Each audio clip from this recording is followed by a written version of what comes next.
Fact, boys and girls, pag-usapan natin yan.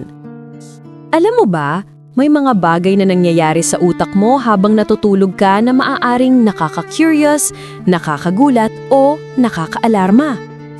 Ang tanong ay, bakit parang ordinaryong pagtulog minsan ay nagiging kakaiba, nakakatakot o nakakagulat?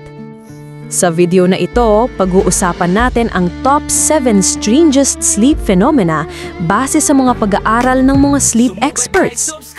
Hi, I'm Asha, and this is Unseen ng Fact Your Daily. Number 7. Lucid dreaming gone wrong. Kapag nagda-dream ka at alam mong nananaginip ka, yun ang tinatawag na lucid dreaming. Maraming tao ang gumagamit nito para mag-explore o subukang kontrolin ang dream world. Ngunit may mga ulat ng mga taong nakakaranas ng recurrent nightmare sa ganitong estado, kung saan paulit-ulit nilang nararanasan ang parehong pangyayari sa panaginip. Ay. Ayon sa Journal of Sleep Research, 10 to 15% ng mga regular lucid dreamers ay nakakaranas ng ganitong problema. Kaya mahalagang tandaan na ang lucid dreaming ay maaaring magdulot ng psychological stress kung hindi maayos ang karanasan. Number 6. Hypnagogic jerks. Sigurado, naranasan mo na siguro ang biglang pag-ikot o pag-twitch ng katawan habang papatulog na parang may tatama sa mukha mo o parang nahuhulog ka.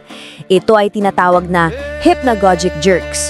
Normal ito at dulot ng reflex ng katawan habang papasok sa sleep state.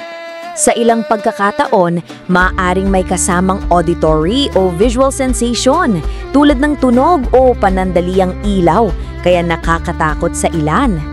Ang dahilan nito ay ang pagbabago ng brainwaves at muscle tone sa paglipat mula sa wakefulness papuntang sleeping state. Number 5. Sleep texting and sleepwalking accidents. Ang sleepwalking at sleep texting ay mga kondisyon kung saan ang utak ay partially awake pero ang katawan ay gumagalaw ng walang mahalay. Ayon sa National Sleep Foundation, 4% ng adults ang nakakaranas ng sleepwalking habang mas kakaunti ang documented cases ng sleep texting. Maaari itong magdulot ng aksidente o hindi inaasahang sitwasyon, kaya mahalagang maging maingat sa kapaligiran ng taong may ganitong karanasan. Number 4. Klein-Levin syndrome. Ang Klein-Levin syndrome ay isang bihirang neurological condition kung saan ang taong apektado ay nakakatulog ng labis, minsan umaabot sa 20 oras kada araw. Kasama sa symptoms, ang labis na pagkain, pagbabago sa mood, at social withdrawal. Ang sanhi nito ay kaugnay sa hypothalamus na nagre-regulate ng sleep at appetite. Ang kondisyon na ito ay napakabihira, tinantyang 1 sa 1 milyon ang affected population. Number 3. REM sleep behavior disorder. Normal sa REM sleep na paralyzed ang muscles para hindi kumilos habang nananaginip. Sa REM sleep behavior disorder, hindi nagpa-paralyze ang muscles, kaya ang taong apektado ay pwede kumilos o gumawa ng aksyon sa panaginip. Ayon kay Mayo Clinic, 50% ng cases ay may kaugnayan sa neurodegenerative disorders gaya ng Parkinson's disease.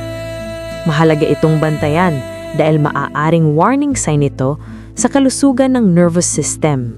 Number 2. Sleep paralysis hallucinations. Sa sleep paralysis, half-conscious ka habang natutulog, ngunit hindi mo magalaw ang katawan mo.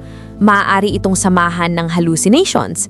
Halimbawa, nakakita ng shadow figure, nakarinig ng tunog, o naramdaman ang presensya ng ibang tao.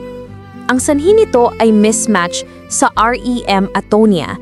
Ang brain ay nasa REM sleep, ngunit conscious ka na.